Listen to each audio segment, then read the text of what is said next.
ফের একবার মেদিনীপুর মেডিকেলের ছবি দেখাবো আপনাদের। এর আগে স্যালাইন নিয়ে বিতর্ক হয়েছে, এবার মেদিনীপুর মেডিকেল কলেজ, যেখানে বিধায়ক গেলেন সারপ্রাইজ ভিজিটে। মেদিনীপুর মেডিকেল কলেজের যে মেডিকেল স্টোর্স, সেটা একটা পরিত্যক্ত বিল্ডিংয়ে। বিধায়ক যখন সেখানে পৌঁছলেন, কি অবস্থায় রয়েছে স্টোর্স তা দেখার জন্য এই গুগল ভাষা চলছে। এই মেডিসিনগুলো, এই সেলাইনগুলো মানুষের শরীরে যাচ্ছে। এসওপির কতগুলো গাইডলাইন আছে। এই মেঝেটা কি সিস্টেমে হবে সেটা একটা তার রুলস রেগুলেশন আছে, টেম্পারেচার সিস্টেম আছে, যে এই সেলাইন বা এই ওষুধ বা এই লিকুইডগুলোকে নির্দিষ্ট টেম্পারেচার রাখা উচিত। কিন্তু এটা দেখতে পাচ্ছি একটা গুহার থেকেও খারাপ কন্ডিশন। এটা হচ্ছে একটা হসপিটালের একটা store room, main store room. এই কন্ডিশন হতে পারে না, কালচে অবস্থা। এটা স্টোর, ওষুধের স্টোর রুম।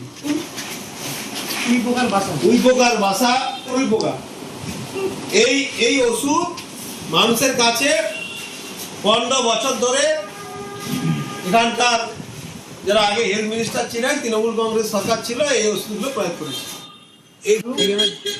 বিধায়ক শঙ্কর গুছাইতের এই ক্ষোভ তো স্বাভাবিক, তার কারণ যে ছবি দেখতে পাচ্ছি এটা একটা স্টোরের, অন্তত মেডিকেল কলেজের স্টোরের, মেডিকেল স্টোরের এরকম ছবি হতে পারে।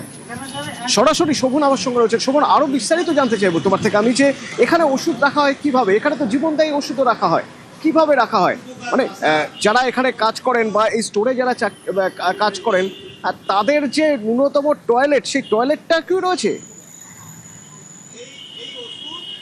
মানুষের কাছে একেবারে অতুলতা। দেখো, তুমি যেমনটা বললে, বা শঙ্কর গুচ্ছাই যিনি বিধানসভার মেদিনীপুর বিধানসভার বিধায়ক, তিনি যেভাবে তার ক্ষোভ ব্যক্ত করেছেন, একদম প্রকৃতপক্ষে কিন্তু ক্ষোভ উগড়ে দেওয়ার মতোই দৃশ্য রয়েছে। এই আমার পেছনে দেখতে পাচ্ছ তুমি, যে ভবনটির সামনে আমি দাঁড়িয়ে রয়েছি। এটি 1937 সালে তৈরি এই ভবন।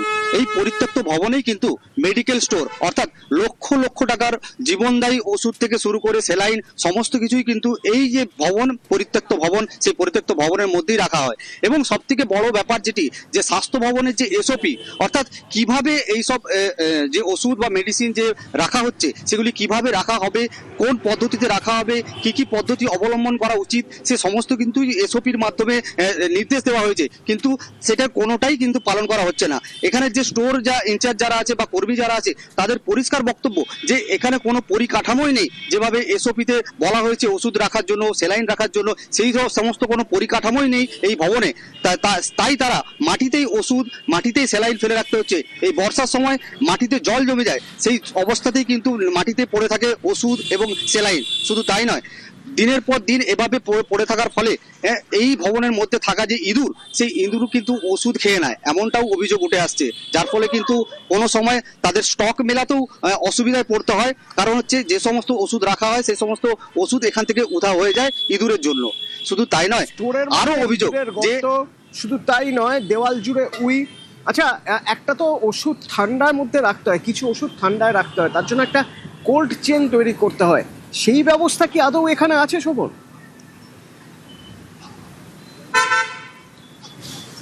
একেবারে অতটা সেই ব্যবস্থাও এখানে নেই।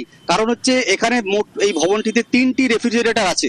সেই রেফ্রিজারেটরের মধ্যেই কিন্তু যে সমস্ত ওষুধ, অর্থাৎ কিছু নির্দিষ্ট ওষুধ থাকে, ইনজেকশন থাকে, যেগুলিকে একটি নির্দিষ্ট টেম্পারেচারের মধ্যে রাখতে হয়, কিন্তু সেই টেম্পারেচার মেনটেন করারও কোনো এখানে পদ্ধতি কিন্তু অবলম্বন করা হয়নি। অর্থাৎ শুধুমাত্র ফ্রিজের মধ্যেই সেই সব ওষুধ রাখতে হয়, নির্দিষ্ট যে ওষুধ রয়েছে সেগুলি। কারণ হচ্ছে এখানে কোল্ড চেনের কোনো ব্যবস্থা নেই, এমনটাই কিন্তু উঠে আসছে।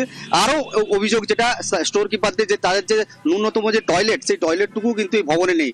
শুধু তাই নয়, তাদের জীবন হাতে করে নিয়ে কাজ করতে হয়, কারণ হচ্ছে এই ভবনটি, পরিত্যক্ত ভবনটিতে সাপের বাসা হয়েছে, উইঢিপি রয়েছে এবং বিভিন্ন বিষাক্ত পোকামাকড় রয়েছে এই ভবনটিতে।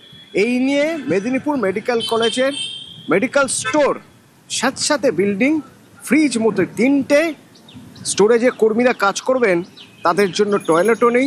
যদি লোডশেডিং হয়ে যায়, পাওয়ার কাট হয়ে যায়, মেডিকেল স্টোরে কোনো জেনারেটরও নেই। এখানে ঝুল, জ্যাম, এখানে মানুষের জীবন রক্ষা হচ্ছে। এই যে সমস্ত ডিস্টার্ব, এখানে নিচে রাখা যাবে না, উই পোকা, নোংরা, এভাবে ওষুধকে স্টোর করা হচ্ছে। এখানে স্যার এক হাঁটু জলভর্তি থাকে, কাঁটাগুলো রাখা আছে, ব্লিচিং দিয়ে রাখা আছে। এই অবস্থায় মেডিসিনকে স্টোর করা যায়? এই অবস্থায় স্টোর করা যায় এবং দীর্ঘদিন ধরে এই ঘুঘুর বাসা চলছে এবং এই ওষুধগুলো এই মেডিসিনগুলো এই স্যালাইনগুলো মানুষের শরীরে যাচ্ছে।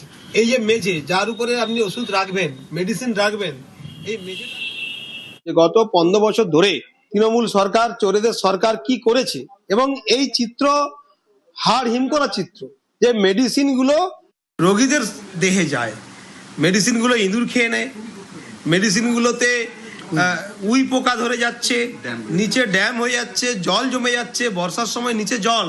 অবশ্যই তদন্ত করা উচিত গত 15 বছরে কেন হয়নি, কেন মেনটেন করা হয়নি এসওপির গাইডলাইন, কেন এই ধরনের সিস্টেম চলে আসছে দীর্ঘদিন ধরে।